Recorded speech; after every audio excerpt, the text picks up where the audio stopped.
नमस्कार, बहुत स्वागत है आपका स्वराज एक्सप्रेस में और मैं हूं आपके साथ शिवांगी। और आज हम चर्चा करेंगे उत्तर प्रदेश के माफियाओं के बुरे दिन के बारे में।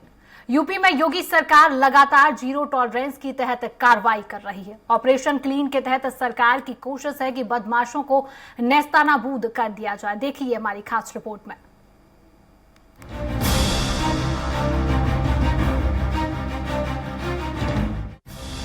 यूपी में माफियाओं के विरुद्ध कार्रवाई लगातार जारी है। योगी सरकार अपराधियों के विरुद्ध जीरो टॉलरेंस की नीति के तहत कार्रवाई कर रही है।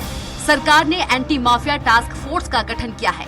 कार्रवाई के आंकड़े इस बात का तस्दीक कर रहे हैं कि योगी सरकार में माफियाओं के बुरे दिन आ गए हैं। इस साल माफियाओं पर कार्रवाई में अब तक 2524 करोड़ से अधिक की संपत्ति हो चुकी जब्त किया जा चुका है। यूपी में माफियाओं के विरुद्ध कार्रवाई लगातार जारी। अपराधियों के विरुद्ध जीरो टॉलरेंस की नीति के तहत कार्रवाई। एंटी माफिया टास्क फोर्स का गठन किया गया। प्रदेश के 62 माफियाओं को चिन्हित किया गया।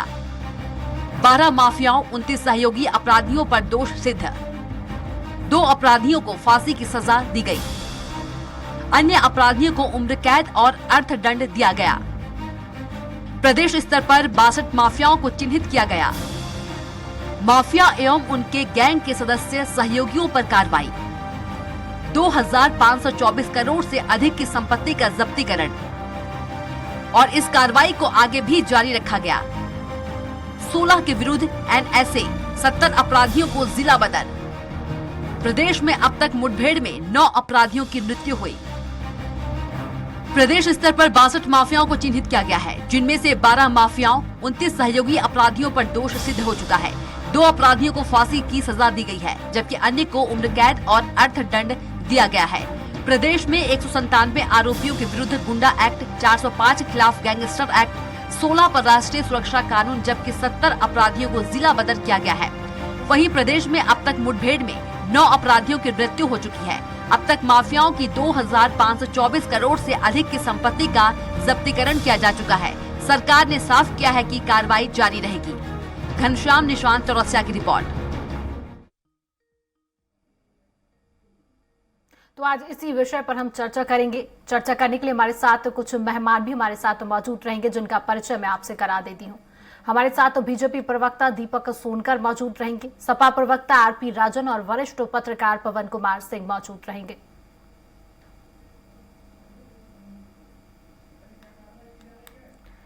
तो सबसे पहला सवाल हम पवन कुमार जी से पूछना चाहेंगे। पवन, उत्तर प्रदेश की लगातार जो सरकार है वो माफियाओं के बुरे दिन नजर आ रहे, क्या कुछ कार्रवाई जो उत्तर प्रदेश की सरकार करती हुई नजर आ रही है? देखिए शिवानी, बताना चाहेंगे कि चूंकि उत्तर प्रदेश सरकार 2017 में जब आई थी बीजेपी की, तो उसके बाद से ये भू माफिया हो, ये माफिया हैं या जो लोग संगठनिक अपराध कर रहे थे, उस पर पूरी तरह से कड़ी नजर लगा रखी थी। और उनका मानना था कि ये माफिया पूरे समाज, पूरे लोगों का, या चाहे कोई पार्टी हो, प्रशासन हो, सिस्टम हो, उसमें बहुत ज्यादा क्षति पहुंचाते हैं। इन सभी चीजों पे मद्देनजर रखते हुए वो सभी लोगों पे पूरी तरह से निगाह बनाए हुए थे और इनका पूरा जो ध्यान था वो इन कार्य में लगा हुआ था और जीरो टॉलरेंस की नीति अपनाई गई, जिसके कारण बहुत सारे माफियाओं पे कार्रवाई हुई, उनसे जो है पैसा भी वसूला गया, जिससे कि जो नए माफिया उभरते हुए थे, वो जो पाइपलाइन में थे, वो ऐसे कोई माफिया उत्पन्न नहीं हो रहे हैं। आज की स्थिति उन माफियाओं से पूरी तरह से खाली है। जी पवन जी, हमारे साथ सपा के प्रवक्ता आरपी राजन जी जुड़ चुके हैं। आरपी राजन जी, आपका बहुत स्वागत है स्वराज एक्सप्रेस में। आरपी राजन जी, लगातार उत्तर प्रदेश की सरकार माफियाओं के खिलाफ कार्रवाई करती हुई नजर आ रही है, क्या कहेंगे आप?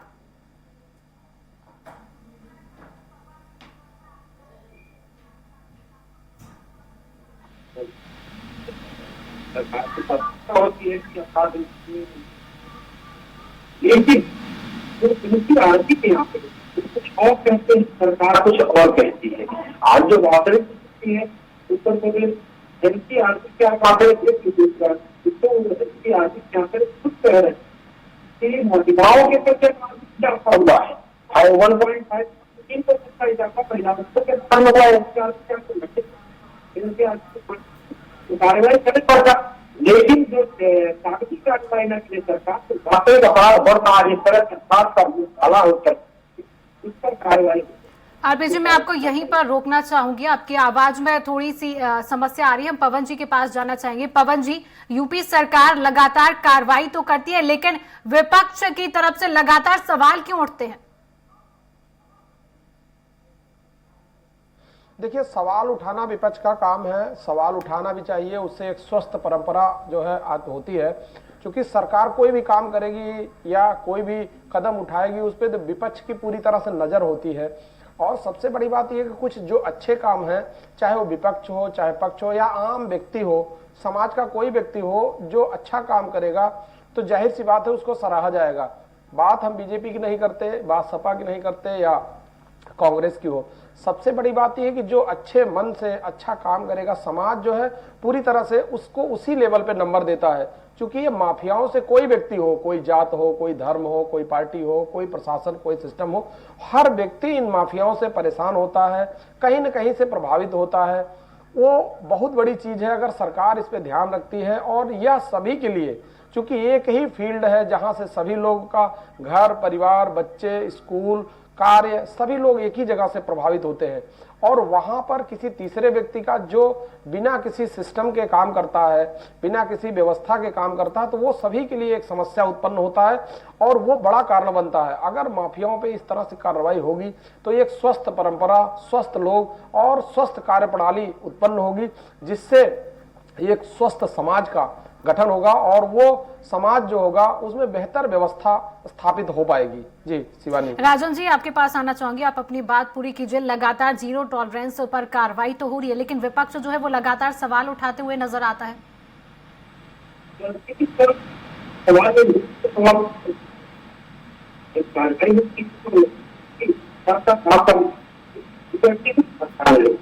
जिम्मेदारी सरकार सरकार को क्या है, हमको बैठने के निश्चित तौर पे जो जनता के सवाल होंगे उनकी तरफ से लेकर के सदन तक बराबर रहते सवाल खड़ा करते रहेंगे। लेकिन सवाल यही पर खड़ा होता है कि आखिर आप कार्रवाई कर रहे हैं, लेकिन राजन जी, आपको यही रोकना चाहूंगी। हमारे साथ बीजेपी के प्रवक्ता दीपक सोनकर जी जुड़ चुके हैं। दीपक जी, आपका बहुत स्वागत है स्वराज एक्सप्रेस में। दीपक जी, यूपी सरकार क्या प्रयास कर रही है, आगे क्या तैयारियां कर रही है? माफियाओं के जो शिकंजा कसा जा रहा है, किस प्रकार की जो तैयारियां हैं वो यूपी सरकार करती हुई नजर आ रही है? देखिए शिवांगी जी, जिस तरीके से लगातार उत्तर प्रदेश में आज उत्तर प्रदेश का माहौल है, 2017 से पहले जिस तरीके से उत्तर प्रदेश को क्राइम स्टेट के नाम से जाना जाता था, जब भी उत्तर प्रदेश की चर्चा होती थी तो ध्यान में आता था कि ये अपराधियों का राज्य है या भ्रष्टाचारियों का राज्य है, ये तो क्राइम का केंद्र है। और जिस तरीके से आज उत्तर प्रदेश में जैसे ही मुख्यमंत्री योगी आदित्यनाथ जी की सरकार है, तो लगातार जिस प्रयास से आज अपराधी धड़ धड़ कप पा रहा है, और चाहे वो पश्चिम क्षेत्र का अपराधी हो, चाहे वो पूर्वांचल क्षेत्र का अपराधी हो, चाहे वो किसी राजनीतिक दल का अपराधी हो, दोषी को ऊपर कड़ी से कड़ी कार्रवाई करने का काम किया है। उत्तर प्रदेश का यह परिदृश्य बदलने का काम अगर किया है तो उत्तर प्रदेश के मुख्यमंत्री योगी आदित्यनाथ जी ने किया है। दूसरी और महत्वपूर्ण बात शिवांगी जी यह भी है कि आज उत्तर प्रदेश के कानून व्यवस्था की चर्चा देश के हर राज्यों में की जा रही है। उत्तर प्रदेश के मुख्यमंत्री के कानून व्यवस्था का मॉडल हर राज्यों में चर्चा किया जा रहा है। दूसरा और एक महत्वपूर्ण बात यह है शिवांगी जी कि सरकार तो सबकी रही, बसपा की भी सरकार रही, सपा की भी सरकार रही और प्रशासन भी यही था, मगर उस प्रशासन को किस तरीके से काम कराना है, उससे किस प्रकार से छूट से काम कराना है, वो कराने का काम उत्तर प्रदेश के मुख्यमंत्री ने किया है। ये वही प्रशासन है जहां एफआईआर दर्ज नहीं होती थी, जहां अपराधियों को संरक्षण दिया जाता था, जहां अपराधियों को बैठा करके मुख्यमंत्री आवास में बिरयानी खिलाई जाती थी, जब दंगादियों के साथ में उनकी एफआईआर को रद्द कराया जाता था। यह वही उत्तर प्रदेश है। आज उत्तर प्रदेश को बदला गया है। आज उत्तर प्रदेश से अपराधी धड़ धड़ कब पकड़ता है। हमारे पास भी उदाहरण है कि जब अपराधी अपने आप स्वयं थाने में आकर के अरेस्टिंग दे रहा था, अपने आप गिरफ्तारी दे रहा था, तो यह उत्तर प्रदेश का संकल्प बदलने का काम किया है और यह दृश्य बदलने का काम किया है। राजन जी, कितना अपराध उत्तर प्रदेश में कम हुआ है? क्या कहेंगे आप? देखिए शिवांगी जी, मैं आपसे फिर कहूंगा, और मैंने पहले भी कहा मेरी बात पूरी नहीं हुई थी। आप अपराध कम करने की बात तो सरकार कह रही है, लेकिन एनसीआरबी के आंकड़े क्या कह रहे हैं उसको भी आपको रखना चाहिए और भारतीय जनता पार्टी को भी बताना चाहिए। मैंने पहले कहा, आप महिलाओं के प्रति अपराध में किस तरह इजाफा हुआ, एनसीआरबी की रिपोर्ट है। मैं नहीं कह रहा हूँ, ये सरकारी आंकड़े हैं। महिलाओं के अपराध बढ़ रहे हैं। वो लोग कौन थे जो पंचायत चुनाव में चीरहरण करने वाले थे? पूरे देश में उसकी चर्चा हो रही है। दूसरे राज्य उसका रोल मॉडल मान रहे हैं, जिस तरह से हमारे साथी आदरणीय दीपक भाई कह रहे हैं। इसी पंचायत चुनाव में लोगों ने देखा कि वो कौन लोग थे जो लखीमपुर खीरी में चीरहरण करने वाले थे। उनके घरों पर कब बुलडोजर चलेगा? जिन लोगों ने किसानों के ऊपर थार गाड़ी चढ़ाने का काम किया, उनके घरों पर कब बुलडोजर चलेगा? आज आईपीएस उत्तर प्रदेश में फरार है। ये है उत्तर प्रदेश की कानून व्यवस्था। आईपीएस गायब हो जाता है। आईपीएस जिसके ऊपर पुलिस विभाग की जिम्मेदारी होती है, आईपीएस उत्तर प्रदेश में गायब है। ये कानून व्यवस्था है। ब्रजेश सिंह कहाँ है? धनंजय सिंह कहाँ है? 25-25 हजार का इनामिया क्रिकेट खेलता है, क्रिकेट के मैदान में पुलिस के संरक्षण में क्रिकेट खेलता है, उसकी गिरफ्तारी नहीं होती है। ये सवालिया निशान है। इन पर भी सवाल सरकार को जवाब देना होगा। सरकार को जवाब देने से सरकार नहीं बच सकती है। आप कुछ भी ले आए आंकड़े, कुछ भी ला करके पेश कर दे कि हम ये कर रहे हैं, लेकिन जो वास्तविकता है उसको तो अस्वीकार करना होगा ना। जो धरातल पर क्या स्थिति है वो नहीं समझ में आ रही है। शिवांगी जी, पवन जी, आप कोई सवाल करना चाहेंगे हमारे प्रवक्ताओं से? आप सवाल कर सकते हैं। जी बिल्कुल, सवाल करने की बात है। जैसे भाजपा से दीपक सोनकर जी हैं, इस बात का जवाब अभी देंगे। भाजपा दीपक जी, ये जो अभी राजन भाई बोल रहे हैं, इस पे क्या जवाब है, आप जरा बताएं इस पे। देखिए, मैं राजन जी हमारे बड़े भाई हैं, बड़े प्रिय, और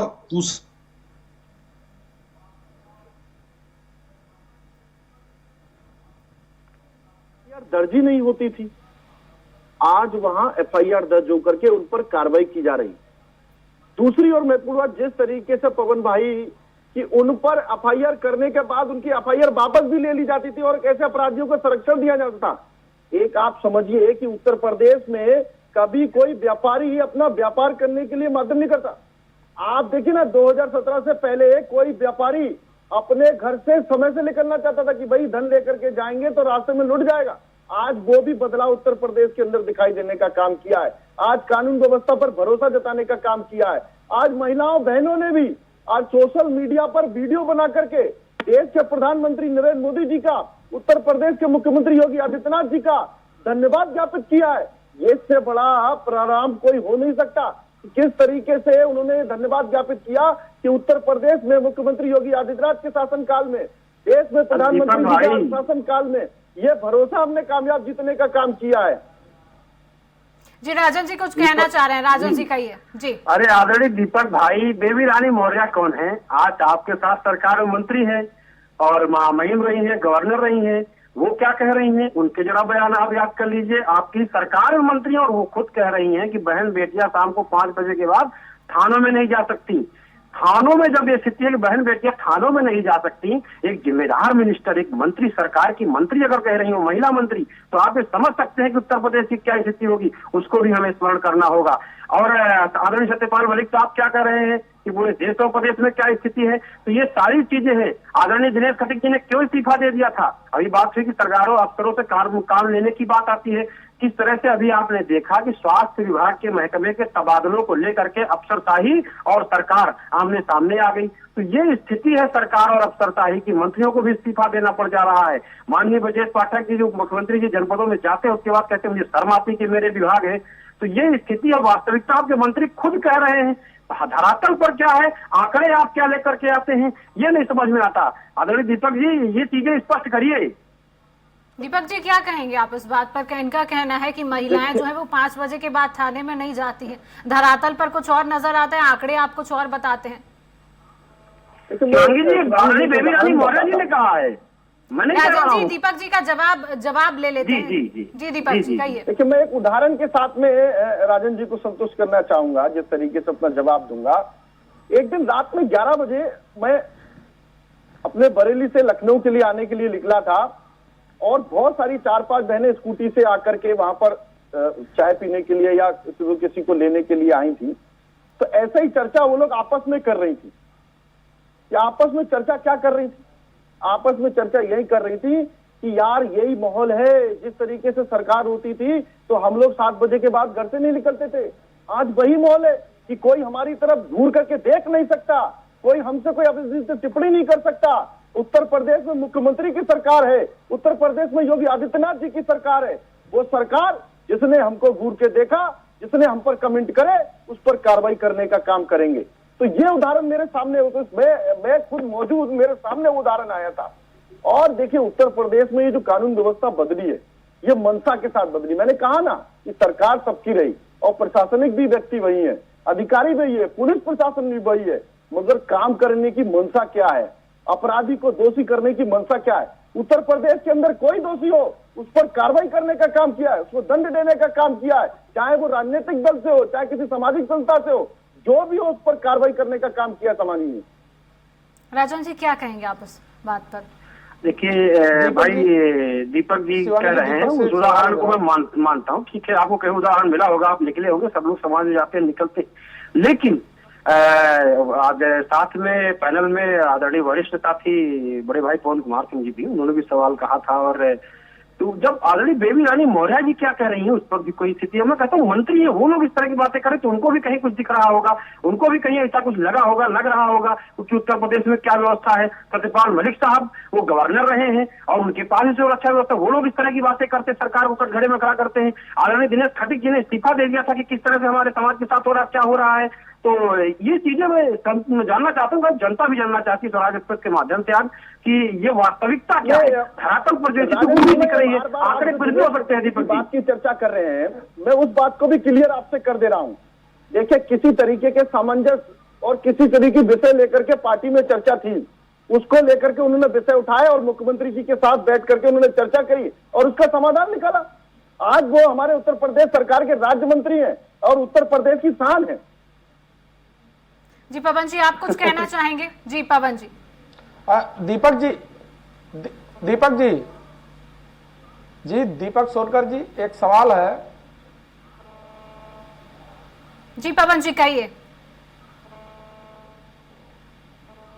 जी दीपक जी से एक सवाल है। देखिए सबसे बड़ी बात है कि चूंकि हम लोग विषय से दूसरे तरफ न जाएं, बात अपराध महिलाओं का हो या माफियाओं का, मेन बात जो माफियाओं का चल रहा था उस पर एक बड़ा बात है जो सवाल मैं करना चाहूंगा दीपक सोनकर जी से। क्योंकि देखिए माफिया तो चिन्हित हो जाते हैं, चाहे वो किसी भी पार्टी के हो, समाज के हो, कहीं के हो, और माफिया सबको नुकसान पहुंचाते हैं। सरकार इस मामले में अच्छा काम कर रही है, इसमें कोई दो राय नहीं। लेकिन सबसे बड़ी बात है कि ये जो माफिया दूसरे तरह के होते हैं, जो बाकी जैसे रोजगार में जो घुसे हुए हैं, जो शिक्षा में घुसे हुए हैं, जो चिकित्सा में, बहुत सारी चीजें ऐसी हैं। चूंकि आप सरकार का प्रतिनिधित्व कर रहे हैं तो मैं एक सवाल सिर्फ चाहता हूं कि जो लोग बाकी जो अपराध हो रहे हैं संगठनात्मक रूप से, उस पर किस तरह की कार्रवाई होगी, या सरकार कोई योजना बना रही है, या किस तरह से उन पे काबू पाएगी? जी दीपक जी, देखिए पवन जी, मैं स्पष्ट शब्दों में कहता हूं कि इसमें कोई योजना नहीं, और हमने तो प्रमाण करके दिया है। यही सरकार है जो प्रशासनिक अधिकारी जांच में दोषी पाया गया, उस पर कार्रवाई करने का काम किया गया। चाहे वो कहीं परीक्षा की घटना में बात हो, जब अब ऐसी आती है तो उसमें भी कार्रवाई करने की उत्तर प्रदेश सरकार ने कार्रवाई करने का काम किया है। तो ये तो हमने प्रमाण देने का काम किया है। और दूसरी बात जब साबित होती है कि उन्हीं अधिकारियों के साथ मिलकर के भ्रष्टाचार करके अपने झोले भरे जाते थे, आज वो परिदृश्य बदला है कि नहीं बदला है? यही उन्हीं जैसे उन गरीबों की, दलितों की जमीनों को हथिया लिया जाता था, उस पर मकान बना लिया जाता था। शिवानी जी आपको बता दूं कि जिस तरीके से 2,25 करोड़ रुपए का भी जुर्माना हम लोगों ने, जो भूमाफिया लोगों ने गरीबों की जमीनों को हथियाने का काम किया था, हमने उसको भी छोड़ने का काम किया है। आज उसी गरीबों की जमीनों पर हमने आवास बनाने का काम किया है। जो गरीबों को निवाला छीनने वाले थे, आज उसको निवाला देने का काम किया है। जो गरीबों से छत छीनने वाले थे, आज उसको छत देने का काम किया है। तो ये अंतर जनता समझती है। इसीलिए जनता का भरोसा, जनता का आशीर्वाद देश के प्रधानमंत्री नरेंद्र मोदी जी पर है, उत्तर प्रदेश के मुख्यमंत्री योगी आदित्यनाथ जी पर है। राजन जी, आप इस बात पर क्या कहेंगे? दीपक जी का कहना है जी शिवांगी जी, मैं आदरणीय पवन जी की से जोड़ना चाहूंगा अपनी बात को। बहुत वाजिब सवाल उठाया और बड़ा सवाल है, बड़ी विषम परिस्थिति है उसको लेकर के। माफियाओं की जब बात आई तो हर वर्ग में, हर क्षेत्र में माफिया घुसे हुए हैं।